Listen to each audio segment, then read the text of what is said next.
जय हिंद दोस्तों। Okay classes में आप सभी दोस्तों का एक बार फिर से स्वागत है। आज के इस वीडियो में आपके लिए लेकर आया हूं इंपॉर्टेंट जीके और साइंस के कुछ ऐसे क्वेश्चन जो आपकी आर्मी अग्निवीर की एग्जाम के लिए काफी ज्यादा इंपॉर्टेंट होने वाले हैं। तो भाई जिनका भी पेपर आज है, कल है या फिर आने वाले दिनों में है, जिनके भी पेपर में जीके और साइंस आती है, सभी मेरे भाई इस वीडियो को रट जाना। बहुत सारे क्वेश्चन ऐसे होंगे जो आपको इस वीडियो से हूबहू देखने को मिलेंगे। क्लियर है मेरे भाई? शुरू करते हैं बिना किसी देरी के। पहला क्वेश्चन देखो मेरे भाई आपके सामने क्या है। पहला क्वेश्चन है कि विक्रम साराभाई स्पेस सेंटर कहां पर है? विक्रम साराभाई स्पेस सेंटर कहां पर है? तिरुवनंतपुरम में, लखनऊ में, बेंगलोर में, अहमदाबाद में। देखो मेरे भाई बात करते हैं तिरुवनंतपुरम की, ये आपके केरल में है। कहां पर है मेरे भाई? केरल में। और आपका जो विक्रम साराभाई स्पेस सेंटर है ये भी आपका केरल में स्थित है। अगर कोई आपसे पूछ ले कि विक्रम साराभाई स्पेस सेंटर की स्थापना कब हुई थी, तो आपको क्या आंसर देना है? सर 1963 में इसकी स्थापना हुई थी। अगर आपसे कोई पूछ ले कि बताओ भाई इसरो की स्थापना कब हुई थी, इंडियन स्पेस रिसर्च ऑर्गेनाइजेशन की स्थापना कब हुई थी, तो आपको आंसर देना है सर 1969 में हुई थी। क्लियर है भाई? विक्रम साराभाई स्पेस सेंटर तिरुवनंतपुरम केरल इसका राइट आंसर हो जाएगा। अगला देखो भाई, कवकों का अध्ययन क्या कहलाता है? माइकोलॉजी, एंटेमोलॉजी, नेफ्रोलॉजी या फिर मेरे भाई जेनेटिक्स। तो देखो मेरे भाई कवकों के अध्ययन की बात हो रही है, माइकोलॉजी कहलाता है, ऑप्शन नंबर 1। अगर मैं बात करूं मेरे भाई नेफ्रोलॉजी में, तो किडनी का अध्ययन किया जाता है भाई नेफ्रोलॉजी में। किसका मेरे भाई? किडनी का अध्ययन नेफ्रोलॉजी में किया जाता है। और जेनेटिक्स में किसका अध्ययन किया जाता है भाई? आपके अनुवांशिक गुणों का। अनुवांशिक गुणों का अध्ययन किसमें किया जाता है? जेनेटिक्स में। क्लियर है भाई? अगला देखो, सिक्कों का अध्ययन क्या कहलाता है? एंटेमोलॉजी, इकोस्टिक्स एंड एस्ट्रोनॉमी या फिर मेरे भाई न्यूमिस्मेटिक। तो कल के वीडियो में भी मैंने आपको बताया था कि सिक्कों का अध्ययन क्या कहलाता है? न्यूमिस्मेटिक कहलाता है। क्या कहलाता है भाई? न्यूमिस्मेटिक। अगला देखो, सेल्यूलर और मोलिकुलर जीव विज्ञान केंद्र कहाँ स्थित है? सेल्यूलर और मोलिक्यूलर जीव विज्ञान केंद्र कहां पर स्थित है? हैदराबाद में, बेंगलोर में, त्रिवेंद्रम में या फिर मेरे भाई कोलकाता में। तो इस क्वेश्चन का राइट आंसर होगा आपका ऑप्शन नंबर 1, हैदराबाद में। हैदराबाद की स्थापना किसने की थी भाई? कुली कुतुब शाह ने की थी। किसने मेरे भाई? कुली कुतुब शाह ने हैदराबाद की स्थापना की थी। और ये जो आपका हैदराबाद है ये मूसी नदी के किनारे स्थित है। कौन सी नदी के किनारे भाई? मूसी नदी के किनारे स्थित है। ठीक है भाई, ये क्वेश्चन भी एग्जाम में काफी बार पूछा गया। Centre for DNA fingerprint and diagnostics अवस्थित है। सेंटर फॉर डीएनए फिंगरप्रिंट, ठीक है भाई। DNA deoxy ribonucleic acid, DNA की फुल फॉर्म क्या होती है? Deoxy ribonucleic acid. और इसकी इसकी खोज किसने की थी? डीएनए की खोज किसने की थी? वाटसन और क्रिक ने। किसने की थी भाई? वाटसन और क्रिक ने इसकी खोज की थी। और ये जो डायग्नोस्टिक अवस्थित है यानी कि जो सेंटर है ये कहां पर है? तो भाई इसका राइट आंसर होगा आपका हैदराबाद में। बिल्कुल भाई, इसका आंसर क्या होगा मेरे भाई? हैदराबाद में होगा। तो सेल्यूलर और मोलिकुलर जीव विज्ञान केंद्र ये भी सर हैदराबाद में। और ये डीएनए फिंगरप्रिंट एंड डायग्नोस्टिक कहां पर है? सर ये भी आपका हैदराबाद में स्थित है। अगला देखो, शानदार क्वेश्चन। आधुनिक आवर्त सारणी का पिता किसे कहते हैं? लेमार्क को, अरस्तु को, डार्विन को या फिर मेरे भाई लिनियस को। सर आधुनिक वर्गीकरण का पिता किसे कहते हैं? सर वर्गीकरण का पिता कहते हैं कार्ल लिनियस को। किसको कहते हैं भाई? कार्ल लिनियस को कहते हैं। अरस्तु को मेरे भाई जीव विज्ञान का पिता कहते हैं। किसका मेरे भाई? जीव विज्ञान का पिता किसको कहते हैं? अरस्तु को। और मेरे भाई डार्विन ने किसका सिद्धांत दिया था? ठीक है भाई, तो ये क्वेश्चन आपको कमेंट में बताना है कि डार्विन ने किसका सिद्धांत दिया था। ये क्वेश्चन आपके लिए है और आपको कमेंट में इसका आंसर देना है। अगला देखो भाई, कोशिका का अध्ययन क्या कहलाता है? पोमोलॉजी, फंगोलॉजी, साइटोलॉजी या फिर मेरे भाई एंथ्रोलॉजी। कोशिका के अध्ययन की बात हो रही है मेरे भाई। कोशिका का अध्ययन कहलाता है साइटोलॉजी, ऑप्शन नंबर सी। ठीक है भाई, कोशिका का अध्ययन क्या कहलाता है भाई?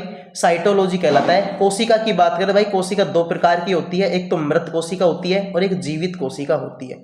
मृत कोशिका की खोज किसने की थी? सर ल्यूवेनहोक ने की थी। किसने भाई? ल्यूवेनहोक ने की थी। और मृत कोशिका की खोज किसने की थी? मृत कोशिका की खोज की थी मेरे भाई किसने? आपका जो रॉबर्ट हुक है उसने। ठीक है, रॉबर्ट हुक ने मृत कोशिका की खोज की। और जीवित कोशिका की खोज किसने की थी? सर ल्यूवेनहोक ने की थी। किसने भाई? ल्यूवेनहोक ने। रॉबर्ट हुक ने कोशिका की खोज की थी भाई 1665 में। ये क्वेश्चन भाई 1000 बार एग्जाम में पूछ लिया। अगला देखो, कोशिका सिद्धांत का प्रतिपादन किसने दिया था? वाटसन और क्रिक ने, स्लाइडन एंड स्वान ने, बेंटिक एवं बेस्ट ने, ऑस्पिडिन एवं प्रिस्टले ने। कोशिका सिद्धांत का प्रतिपादन किसने किया था? भाई बहुत आसान क्वेश्चन है और ऐसे ही क्वेश्चन आपको एग्जाम में देखने को मिलेंगे। बात करें मेरे भाई कोशिका, ठीक है, कोशिका का सिद्धांत किसने दिया था? स्लाइडन और स्वान ने। वाटसन और क्रिक मैं आपको बता ही चुका हूं इन्होंने किसका सिद्धांत दिया था। तो भाई इसने सिद्धांत दिया था किसका, सॉरी सिद्धांत का, इसने डीएनए की खोज की थी। किसकी मेरे भाई? डीएनए की खोज की थी। अगर मैं प्रिस्टले की बात करता हूं तो प्रिस्टले ने भाई आपके ऑक्सीजन की खोज की थी। किसकी भाई? प्रिस्टले ने आपके ऑक्सीजन की खोज की थी। ये बात भी आपको पता होनी चाहिए। क्लियर है? अगला देखो, शैवालों का अध्ययन क्या कहलाता है? शैवालों का अध्ययन क्या कहलाता है? फाइकोलॉजी, डर्मेटोलॉजी, नेफ्रोलॉजी या फिर मेरे भाई आपका क्रोमेटोलॉजी। तो देखो मेरे भाई हमसे पूछा है कि शैवालों का अध्ययन, अभी मैंने थोड़ी देर पहले आपको कवक का अध्ययन बताया था। कवक का अध्ययन क्या कहलाता है? माइकोलॉजी कहलाता है। क्या कहलाता है भाई? माइकोलॉजी। उसी तरीके से शैवालों का अध्ययन क्या कहलाता है भाई? फाइकोलॉजी कहलाता है। शैवालों का अध्ययन क्या कहलाता है भाई? फाइकोलॉजी कहलाता है। अगर डर्मेटोलॉजी की बात करें मेरे भाई तो जो आपके त्वचा के रोग हैं, ठीक है, त्वचा के रोग हैं, इनका अध्ययन क्या कहलाता है? डर्मेटोलॉजी कहलाता है। ठीक है भाई, त्वचा के जो रोग हैं उनको मेरे भाई डर्मेटोलॉजी कहते हैं। ये बात आपको याद रखनी है। नेफ्रोलॉजी के बारे में मैंने आपको बता ही दिया कि नेफ्रोलॉजी में किडनी का अध्ययन करते हैं। अगला क्वेश्चन है, नेशनल केमिकल लेबोरेटरी कहाँ पर स्थित है? देहरादून में, पुणे में, नासिक में, लखनऊ में। तो भाई नेशनल केमिकल लेबोरेटरी इसकी बात हो रही है तो 10वें क्वेश्चन का आंसर क्या होगा? इसका आंसर होगा मेरे भाई बी, ऑप्शन नंबर बी, यानी कि ये पुणे में स्थित है। अगर देहरादून की बात करो, देहरादून में क्या है मेरे भाई? केंद्रीय वन अनुसंधान संस्थान। केंद्रीय वन अनुसंधान संस्थान देहरादून में है। और मेरे भाई आपका जो सिडबी बैंक है, ठीक है, जो आपका सिडबी बैंक है, इसका हेडक्वार्टर लखनऊ में स्थित है। अगला देखो, मलेरिया रिसर्च सेंटर कहाँ पर है? कोलकाता में, दिल्ली में, मुंबई में, मद्रास में। मलेरिया रिसर्च सेंटर कहाँ पर है भाई? दिल्ली में है। ये बात भी आपको याद रखनी है। जो आपका मौसम विज्ञान अनुसंधान संस्थान है ये भी कहाँ पर है भाई? दिल्ली में। अगर मैं बात करूँ मेरे भाई आरबीआई का हेडक्वार्टर कहाँ पर है? ये भी आपका मुंबई, ये आपका मुंबई में स्थित है। ठीक है भाई, तो दिल्ली आंसर हो जाएगा। अगला देखो, अंगूरों का उत्पादन किससे संबंधित है? PC culture, AP culture, sericulture, viticulture. तो भाई देखो अंगूरों की खेती को क्या कहते हैं सर? विटीकल्चर कहते हैं, option number 4। AP culture sir मधुमक्खी पालन को कहते हैं। पीसी कल्चर मेरे भाई मत्स्य पालन को कहते हैं। सेरीकल्चर मेरे भाई रेशम कीट का पालन सेरीकल्चर कहलाता है। क्लियर है भाई? ये बात भी आपको पता होनी चाहिए। नेत्र रोग का चिकित्सक क्या कहलाता है? नेत्र रोग का चिकित्सक क्या कहलाता है? ओकुलिस्ट, ऑप्थाल्मोलॉजिस्ट और ओनिरोलॉजिस्ट या फिर मेरे भाई एंटोमोलॉजिस्ट। नेत्र रोग का चिकित्सक क्या कहलाता है? तो इसका राइट आंसर होगा मेरे भाई ऑप्थाल्मोलॉजिस्ट कहते हैं, option number B. Veterinary research institute कहाँ पर है? रांची में है, राजमुंदरी में है। इसके अलावा मेरे भाई वेटनरी रिसर्च इंस्टीट्यूट की बात कर रहे हैं तो ये मेरे भाई आपकी कहाँ पर है? इसका राइट आंसर होगा ऑप्शन नंबर ए सी, इज्जतनगर में। ठीक है भाई, ये कहाँ पर है भाई? आपके इज्जतनगर में है। किस विज्ञान में पक्षियों से संबंधित अध्ययन किया जाता है?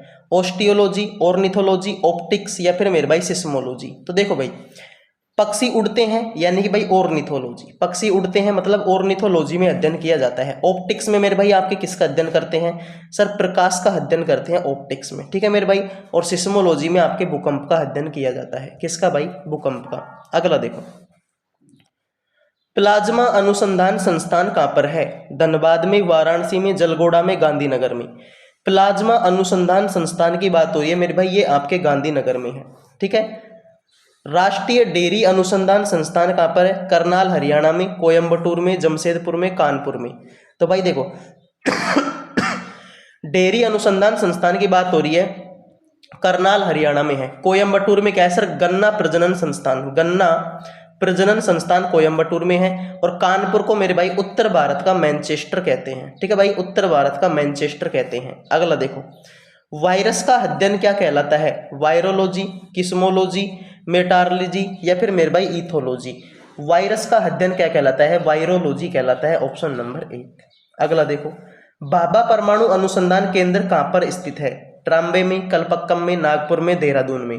तो भाई भाभा परमाणु अनुसंधान केंद्र यानी कि बार्क कहाँ स्थित है? ऑप्शन नंबर ए का आंसर होगा भाई ट्राम्बे महाराष्ट्र में। ठीक है भाई, ट्राम्बे महाराष्ट्र में। ये कलपक्कम कहाँ पर सर? ये तमिलनाडु में है। कलपक्कम कहाँ पर है? तमिलनाडु में है। अगर आपसे पूछ ले भाई नरोरा कहाँ पर है? सर नरोरा तो हमारे यूपी में है। अगर मैं आपसे बात करूं मेरे भाई रावत बाटा, सर रावत बाटा हमारे राजस्थान में है। ठीक है भाई, तो ये बात भी आपको पता होनी चाहिए। नेशनल ब्रेन रिसर्च सेंटर कहाँ पर है? दिल्ली में, गुड़गांव में, लखनऊ में, राजमुंद्री में। नेशनल ब्रेन रिसर्च सेंटर मेरे भाई ये आपका गुड़गांव में स्थित है। Option number B. क्लियर है मेरे भाई। अगले क्वेश्चन की बात करें तो भाई जीवों में पाए जाने वाले रोगों का अध्ययन क्या कहलाता है? पैथोलॉजी, पैरासीटोलॉजी या फिर मेरे भाई कैरियोलॉजी, फाइलोजिन। ठीक है, तो जीवों में पाए जाने वाले रोगों के अध्ययन को क्या कहते हैं भाई? पैथोलॉजी कहते हैं। Option number 1। अगला देखो, कीटों से संबंधित विज्ञान की शाखा क्या कहलाती है? एंटोमोलॉजी, ऑर्निथोलॉजी, मेमोलॉजी या फिर इक्थियोलॉजी। तो भाई कीटों से संबंधित विज्ञान की बात हो रही है, एंटोमोलॉजी कहते हैं। ठीक है, 23वां देखो भाई, जीव विज्ञान शब्द का प्रयोग सर्वप्रथम किसने किया था? अरस्तु ने किया, लेमार्क ट्रेविरेनस ने किया, पुरकिंजे ने किया, वोन मोल ने किया। जीव विज्ञान शब्द का पहली बार प्रयोग किसने किया था? राइट आंसर होगा भाई लेमार्क और ट्रेविरेनस ने। ठीक है, चिकित्सा शास्त्र का जनक किसको कहते हैं? अरस्तु को, हिप्पोक्रेटस को, डार्विन को या फिर मेरे भाई लेमार्क को। तो चिकित्सा शास्त्र का जनक किसको कहते हैं? ऑप्शन नंबर बी, हिप्पोक्रेटस को कहते हैं। भाई याद रख लेना, अरस्तु के बारे में आपको बता चुका हूं, अरस्तु को जीव विज्ञान का जनक कहते हैं। ठीक है भाई, और डार्विन ने आपका एक सिद्धांत दिया था, ये मैंने आपके लिए कमेंट में क्वेश्चन छोड़ा है। अगला देखो, ट्यूबरकुलोसिस रिसर्च सेंटर कहाँ अवस्थित है? तो ट्यूबरकुलोसिस रिसर्च सेंटर कहाँ पर स्थित है? 25वें क्वेश्चन का आंसर होगा मेरे भाई चेन्नई में। ठीक है मेरे भाई, तो आज के वीडियो में इतने ही क्वेश्चन रखते हैं। ठीक है, अगली क्लास में मिलेंगे मेरे दोस्त। पसंद आए तो लाइक कर देना, चैनल को सब्सक्राइब कर लेना। जय हिंद, जय भारत।